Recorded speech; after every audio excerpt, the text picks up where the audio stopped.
네, 여러분 안녕하십니까. 도와줘 진차장의 진차장입니다. 만나서 반갑습니다. 이번 시간에는 여러분들이 궁금해하시는, 자주 물어보시는 20개의 문항, 20곡을 준비했습니다. 여러분 박수!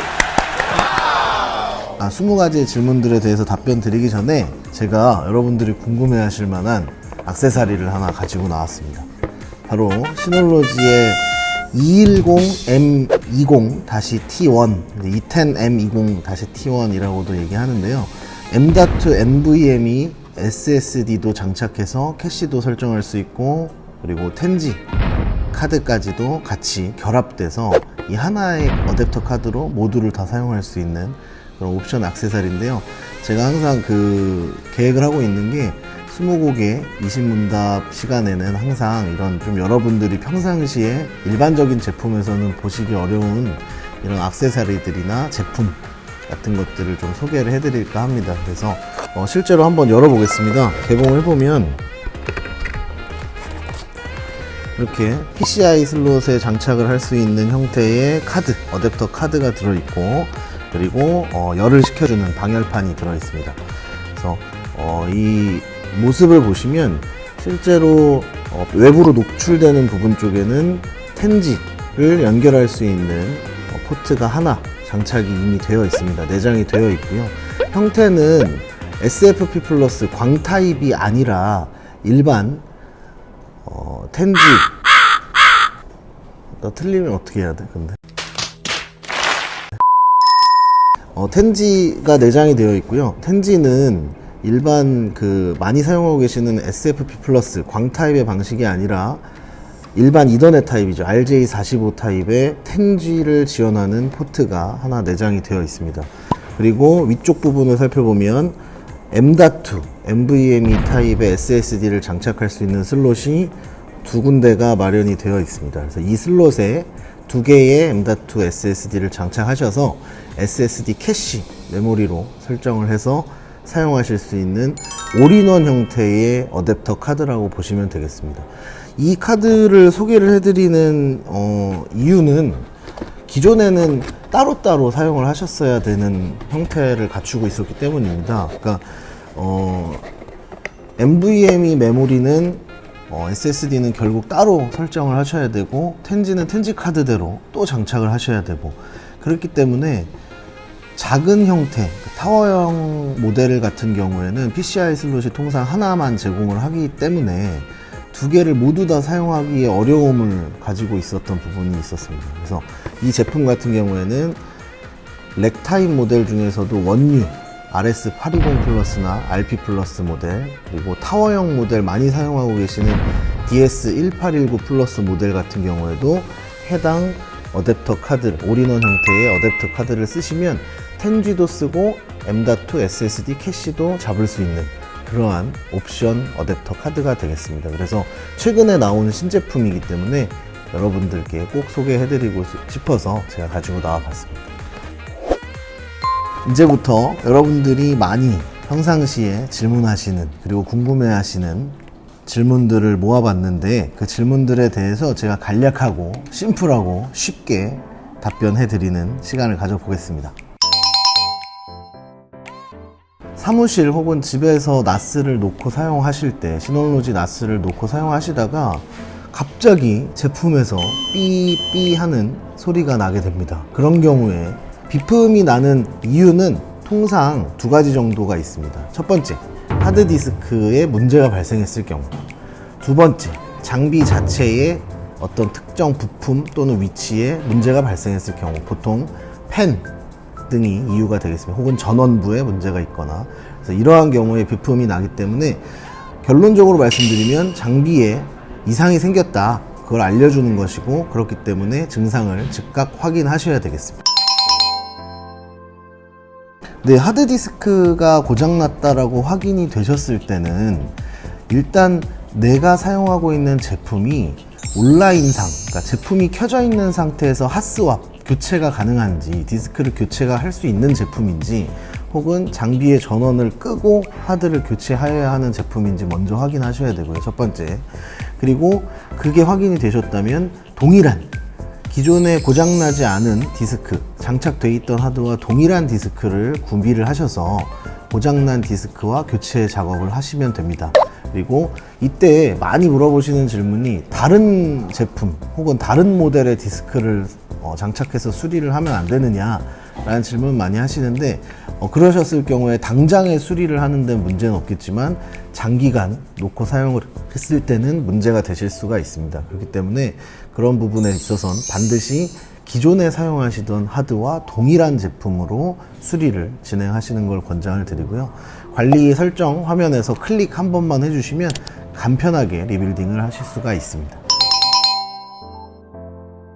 네, 랜섬웨어 이슈가 굉장히 많습니다. 랜섬웨어에 걸리면 사실 모든 데이터를 소실하게 되죠. 복구하는 것도 사실상 쉽지가 않습니다. 그래서 랜섬웨어 같은 경우에는 사실 두 가지의 포인트를 맞춰서 장비를 관리하시는 게 좋다고 생각을 하는데요. 첫 번째는 예방을 하는 것이고요. 두 번째는 랜섬웨어가 걸렸을 때 복구를 할 수 있는 상태를 만들어 놓느냐라는 부분입니다. 그래서 랜섬웨어가 하루하루 다르게 새로운 형태의 랜섬웨어로 발전해서 나오기 때문에 사실상 근본적으로 랜섬웨어를 예방하기는 쉽지는 않습니다. 대신에 이제 그런 부분들을 예방하기 위해서 여러 가지 설정들을 해줄 수가 있겠는데요. 그래서 저희가 추천드리는 거는 회사 같은 경우에는 장비 자체를 이중화해서 주기적으로 백업을 걸어 놓으신다든지, 혹은 개인 사용자분들 같은 경우에는 사실 장비를 2대 사기에는 매우 부담스러우실 수 있기 때문에 외장 하드, USB로 연결을 하셔가지고 외장 하드를 통해서라도 하이퍼 백업이나 혹은 뭐 액티브 백업, 시놀로지에서 무상으로 제공하는 백업 솔루션을 이용해서 반드시 백업을 해 놓으실 것을 권장드리고 있습니다. 이제 스냅샷 같은 경우에는 백업이라고 이제 오해를 또 많이 하실 수가 있습니다. 그러니까 스냅샷은 어떤 기능을 하는 것이냐라고 많이 궁금해 하시고, 과연 백업의 형태처럼 실제로 복원을 했을 때 정상적으로 잘 복원이 되는 것이냐, 어떠한 형태로 데이터를 복구할 수 있는 것이냐, 여러 가지 이제 질문과 의문을 많이 가지시게 되는데요. 백업은 말 그대로 별도의 저장할 수 있는 공간에 복사를 하는 것이 백업의 개념이 되겠고요. 스냅샷의 개념은 자기 본인의 장비 안에 사진을 촬영하듯이 이미지를 떠서 보관하는 형태가 되겠습니다. 그래서 백업과는 다르게 장비 자체가 혹시 문제가 생기거나 물리적인 문제가 발생했을 때는 스냅샷 파일도 날아간다는 것이죠. 그래서 그런 부분들은 반드시 인지를 하셔야 하고, 대신에 당장에 우리가 백업 장비를 구비하거나 구성하기가 어려운 상황이다 라고 판단했을 때에는 반드시 장비 안에다가라도 스냅샷 설정을 하시기를 추천드리고 있습니다. 스냅샷도 마찬가지지만 레이드 같은 경우에도 백업으로 많이 착각을 하십니다. 특히나 투베이 하드를 2개 꼽는 그러한 모델 같은 경우에는 통상적으로 레이드 1번으로 세팅을 하게 되고요. 보통 많이 표현하시는 게 이제 미러링이라고 표현을 많이 하시는데요. 미러링이라고 하다 보니까 똑같이 백업하는 것이 아니냐라는 질문을 많이 하세요. 좀 이해를 쉽게 도와드리자면, 미러링은, 그리고 레이드 1번은 동기화랑 동일하다고 보시면 됩니다. 항상 2개의 하드가 쌍둥이처럼 만드는 것이죠. 하지만 백업은 별도의 공간에 파일이 복사되는 것을 말합니다. 그렇기 때문에 레이드 구성을 했을 때에는 만약에 파일이 손상되거나 바이러스에 감염됐을 때 동일하게 감염이 바로 이루어져 버리는 것이죠. 파일 자체가 소실되거나 문제가 발생했을 때는 복구할 수 없는 게 레이드의 개념이다 라고 보시면 되겠습니다. 그렇다면 레이드는 왜 하느냐? 하드디스크는 소모품입니다. 그래서 하드디스크가 고장났을 때 업무를 보는 게 중단되지 않게끔 하기 위해서 반드시 레이드 설정을 하게 되는 것이죠. 네, 그 폴더가 안 보이는 경우에 대한 질문들을 자주 이따금씩 받게 됩니다. 문의도 오시게 되고요. 평상시에 잘 보이던 폴더가 갑자기 업데이트를 한다고 재부팅이 되거나, 혹은 나스 전원을 껐다가 켜거나, 뭐 정전이 있었거나, 뭐 이러한 여러 가지 연유에 의해서 꺼졌다 켜지게 됩니다. 그랬을 때 잘 보이던 폴더가 안 보이니까 굉장히 이제 파일이 사라졌다, 폴더가 사라졌다 당황하시는데요. 보통은 그 해당 폴더가 사라지거나 삭제된 것이 아니고 눈에 보이지 않게 설정이 바뀌어버린 것이 대부분입니다. 어떤 증상이냐면 여러분들이 공유 폴더를 관리자가 설정을 해서 제어판에서 만드실 때 이 공유 폴더 암호화를 해서 폴더를 만들게 되면 나스가 재부팅 되거나 꺼졌다 켜졌을 때 마운트가 해제되면서 보이지 않게끔 하는, 자물쇠로 잠기면서 안 보이게 되는 그러한 현상이 발생을 하게 되죠. 그래서 비밀번호를 다시 입력을 해서 자물쇠가 풀리게 되면 다시 나스에 마운트가 되면서 그 폴더가 보이게 됩니다. 그래서 너무 걱정하지 않으셔도 됩니다. 휴지통 기능은 나스를 사용하시면 반드시 사용하셔야 하는 기능이라고 생각을 하고요. 기본 설정 자체가 휴지통 활성화가 되어 있습니다. 폴더를 만드실 때 휴지통 자체는 내가 만든 공유 폴더 안에 위치를 하게 되고요. 해당 휴지통 기능은 관리자가 설정을 해줄 수 있는 부분이고, 전체 나스를 사용하는 사용자들이 다 휴지통을 보이게 할 것이냐 혹은 관리자만 보이게 할 것이냐, 이러한 부분들도 세부적인 세팅들을 통해서 설정을 하실 수가 있습니다. 실제로 포트 포워딩이라는 설정 자체는 여러분들이 외부 접속을 하기 위해서 포트 포워딩이라는 단어를 처음 접하게 됩니다. 실제로 나스를 설치하는 우리 회사 혹은 우리 집의 공유기에 연결을 했을 때 이 공유기는 혹은 스위치는 외부 접속이 되지 않게끔 막혀 있습니다. 좀 이해를 편하게 도와드리기 위해서 쉽게 표현하자면 문이 잠겨 있는 상황인 것이죠. 그래서 이 외부 접속을 하기 위해서는 문을 열어주는 설정을 해주어야지만 외부 접속을 할 수 있는데, 이 포트 포워딩이라는 게 바로 그 문을 열어주는 작업입니다. 그래서 내가 사용하고자 하는 서비스에 관련된 포트들을 개방해주는 그러한 설정 작업을 포트 포워딩이라고 합니다.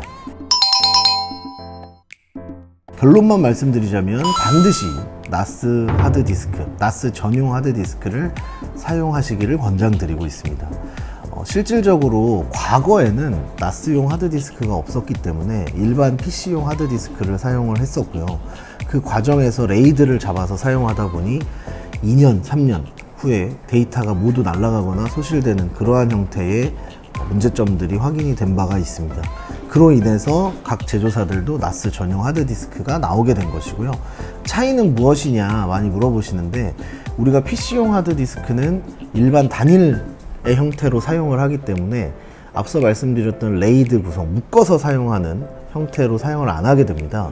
그렇기 때문에 속도가 빠른 게 더 중요하고 파일이 빨리 열리고 게임이 빨리 열리는 형태, 퍼포먼스가 더 중요한 형태로 나와 있는 상황이고요. 이제 나스용 하드디스크 같은 경우에는 보통 2개, 4개 이상의 하드디스크를 결합해서 단일 볼륨으로 사용하기 때문에 그러한 퍼포먼스나 속도적인 부분보다는 안정성이 더욱 중요한 형태의 구성을 갖춰야 되는 것이죠. 그래서 나스 전용 하드디스크들은 그런 레이드 그룹을 묶는 데 있어서 최적화되어 있는 그런 펌웨어가 탑재가 보통 되어 있고요. 그리고 내구성, 하드디스크는 소모품이기 때문에 시간이 오래되면 본인의 수명이 감소하게 됩니다. 그래서 시간이 오래되면 교체를 항상 해줘야 하는데, 이 본인이 가지고 있는 수명이 서로 다릅니다.